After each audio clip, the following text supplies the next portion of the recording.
Hey there, it's Derek here from Pacific Coast Auto in Japan. We're looking at a 2004 Toyota Hiace, not Hiace, Grand Hiace camping car, four-wheel drive, 3.4 liter gasoline engine. This one here with ultra low mileage at only 43,000 kilometers. We'll check over the condition of this one before we export it over to Canada. This one's going to a returning customer of ours as a trial run for starting to sell campers again, but at this point we still are not officially selling campers to the public. It's only to registered dealers or dealer customers of ours. Okay, so let's have a look. We have the coolant and the oil both look okay. This is the same engine that's in the Toyota Tacoma, the 3.4 liter V6 4 cams. Known to be a reliable engine, kind of a workhorse engine.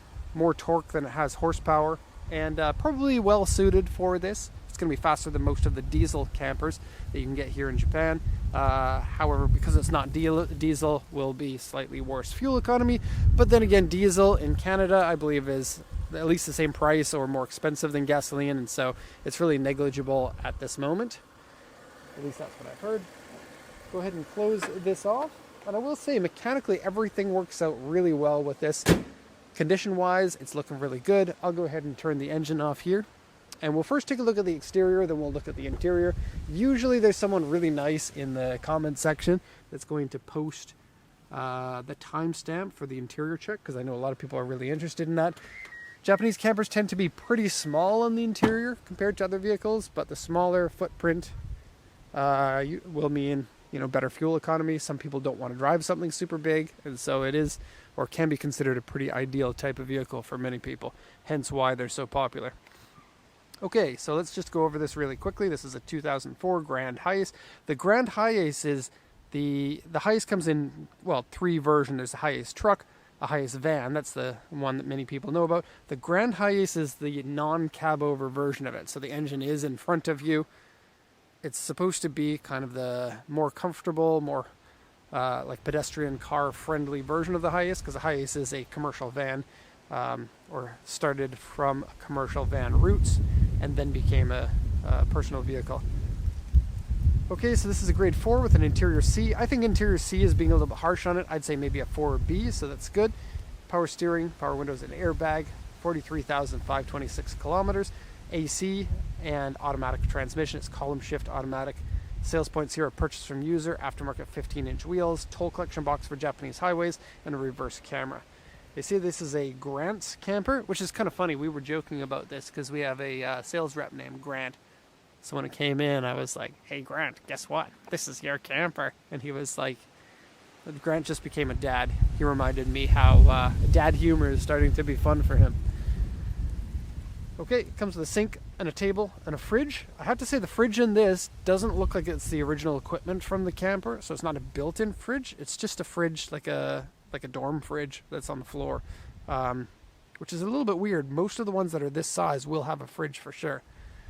Okay, it comes with extra keys, and the report here says seat cigarette burn. I have to mention this. The cigarette burn in the seat is very mild. It is on the driver's seat. Usually they're a lot bigger than this. Of course, this is information that you get before deciding to bid on the cars.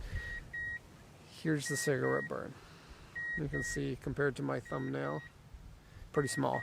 And it doesn't go all the way through, as you can see there.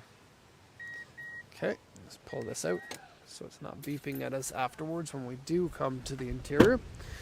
What else do we have? Okay. So it says headlights are cloudy, interior is dirty. It's actually not really. Cabinet scratched. Again, I don't really see too many scratches, if any at all. Underside surface rust.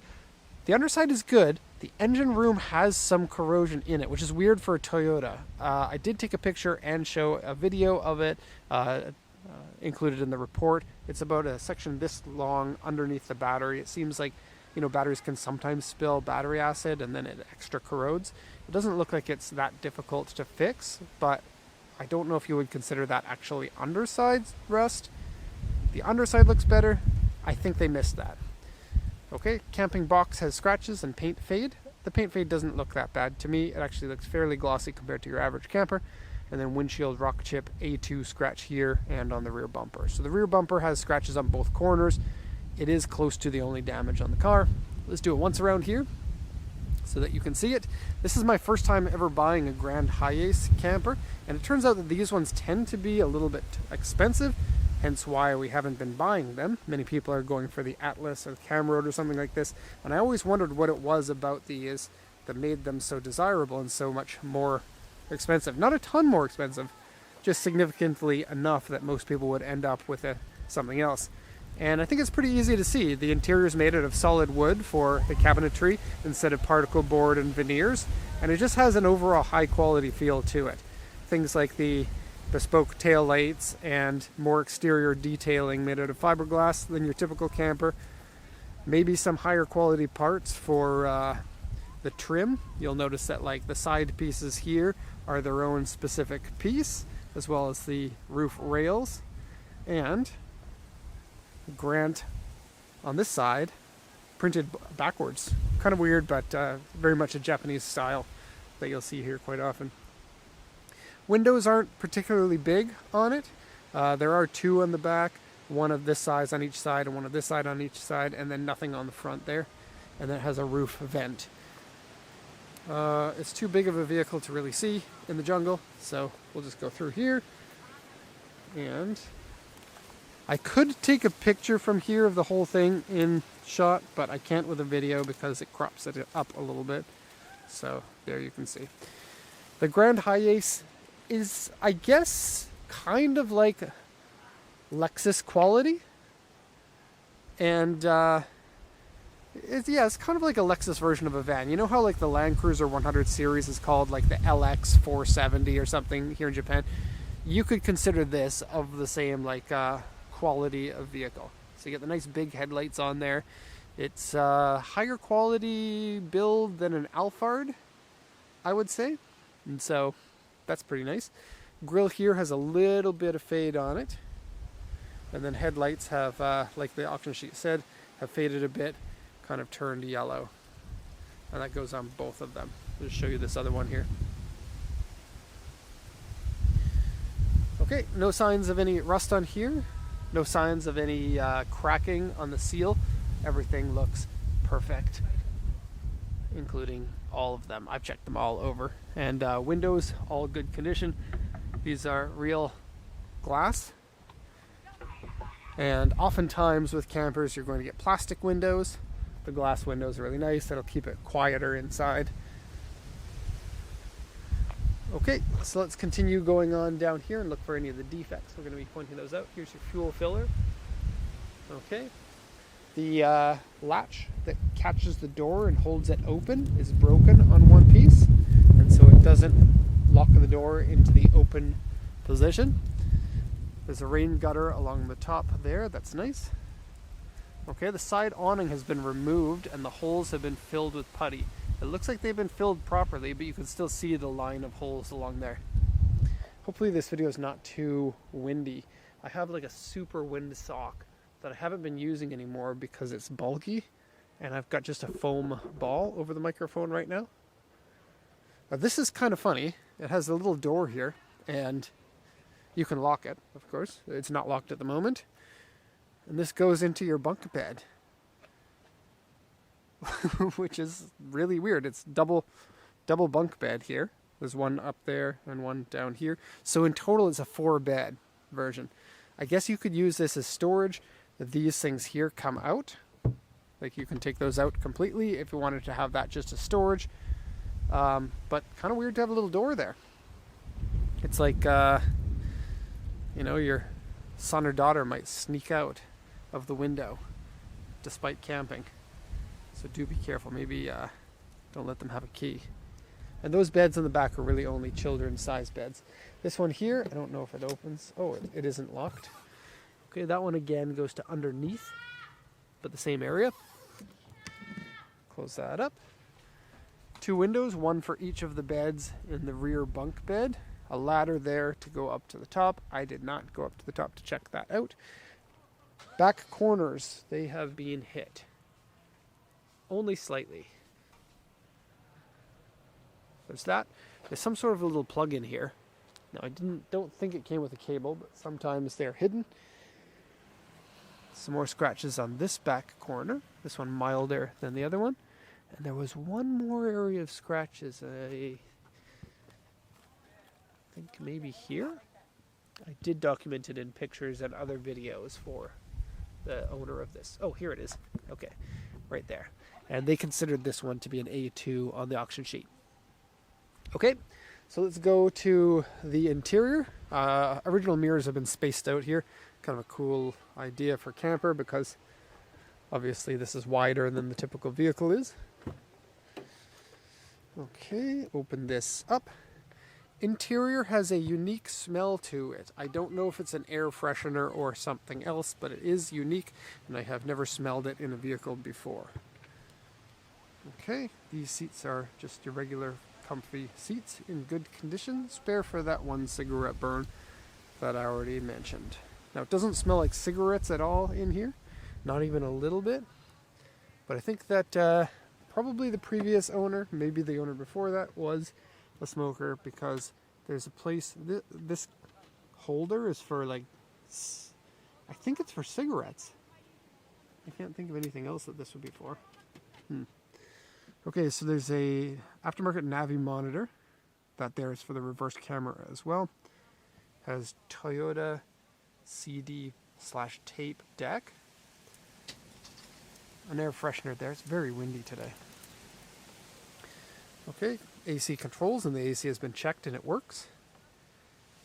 Here, extra cigarette lighter adapter, I guess. And the cigarette lighter has been used just once. Okay, this will normally flip down. Cup holders and extra box. Okay. Floor mats, I don't think these are original. No, they are not. And then no original floor mats to go along with them. Okay, and then these mats here as well. Okay, now it's time to go to the interior. We are at 12:15. There's an external light there. Now I'm going to close this door because I don't want it to swing open and crash into something. The netting down there is coming out. You can very easily replace that with hardware store items. This one here has a lock, and then this part of the door can close separately from the rest if you want to have it open with just the bug screen. Okay, nice little floral pattern there for the curtains. Step in, and this has been homemade. Little mat there. Let's go inside now and make sure we close the door. Okay, so firstly, it is your regular camper layout with the table there, the kitchen there, bunk beds in the back, and a huge bed up there. This is maybe the biggest bed that I've seen in a Japanese camper. There's a pass-through here that is very easy to pass through. And I'm a 5'10" person. There's probably another 8 inches of room above me. So a 6'4" person can stand in here. They'll knock their head on this probably, but 6'4", that's pretty big. Okay, just have a look at some of the details here. So this converts into a bed. It would be a fairly small bed because that's how wide it's going to be, which is 120 centimeters, I would say, wide. Okay. The table can slide back and forward there, and otherwise can be taken out. It is a flip down, but it is a little bit like shaky compared to some of the camper tables out there, because it's not like it doesn't have a thick post. Okay. Has breakers here, plus 4 electrical outlets. Open this up, and there's a single burner stove in there. Now you could take this out and put it here. It's just, or you can take it completely out of the camper and use it outside. Okay. Under here, we have the water tanks. 20 liter. And this one here is for electrical things. I did not check any of that because I don't understand it. But there's your deep cycle battery. as well as different inverter or converter, other things like that. I don't understand any of it. Okay, the rear heater is down there. There are the controls for it and the heater outlet.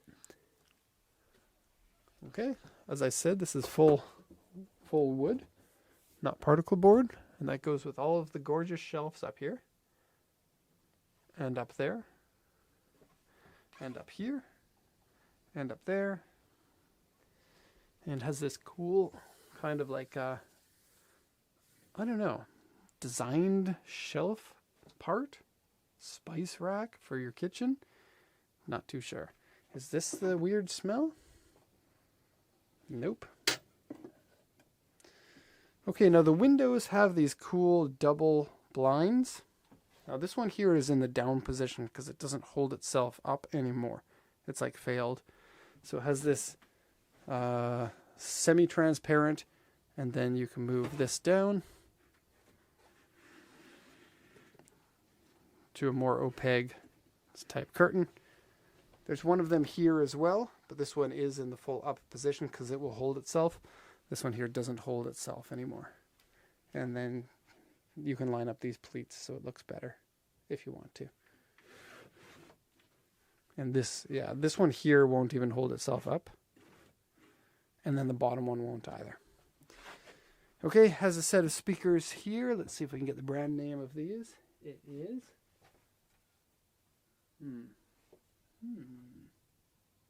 can't read. It's a component speaker. Okay, size of this, maybe depth appears, well, I didn't try it out, but appears to be about 220 centimeters from here to the end, which is very big by Japanese standards, and probably about the same distance side to side.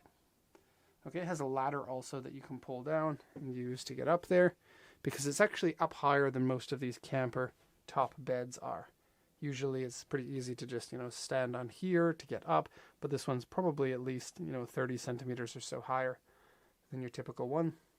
And a decent amount of space between the bottom cushion here and the roof. You also have bigger than normal windows up here. You get your own light on each side. And then the mats here appear to be in good shape. And this doesn't move, nor does it need to. Some of those ones extend more this way and then get in the way of your headroom here. This one, no issue with that. You can sit here without knocking your head on that. Okay, quick look in all of the cabinets. This one here, I guess, would be a shoe cabinet. Okay, comes with a DVD player and, VHS, double decker. Cool. All right. Those click open, it looks like. 1, 2.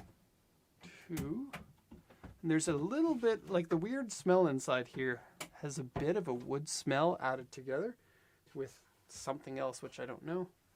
That's a reach.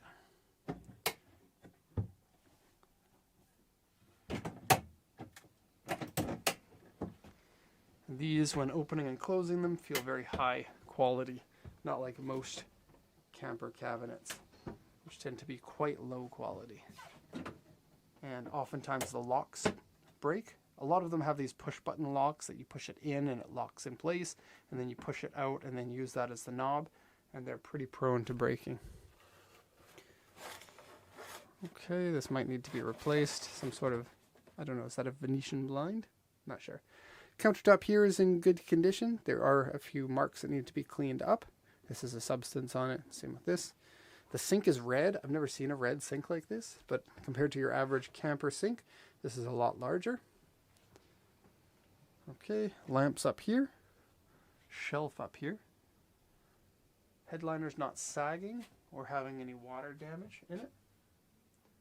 Okay, and the floor is, while not real wood floor, it's a semi-squishy vinyl flooring in good condition. Japanese households often would have something like this in it. If it's like a, I don't really want to say lower end apartment, but if it's a lower end apartment.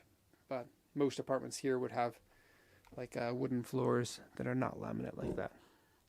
Okay, here's your fridge, which is kind of dorm fridge-like. Okay.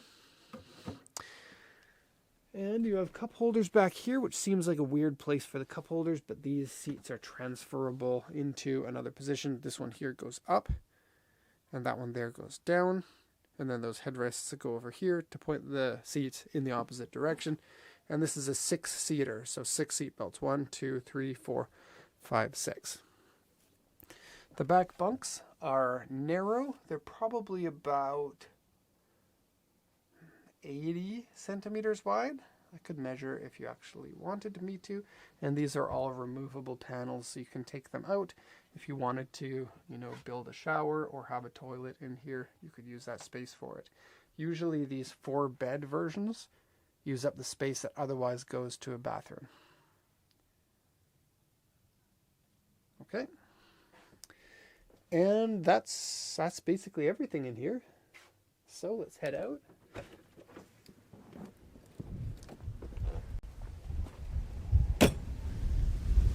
Okay, whoa, windy.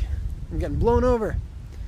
That is that. It's a Grand Hiace camper with super low mileage in the 40,000s, 4-wheel drive, and an engine you can get in North America. So reliability and finding parts should be pretty easy if you need to. That is that. If you have any questions, please feel free to ask. You can check out our website too, or send us an email. So thanks for watching, and have a nice day.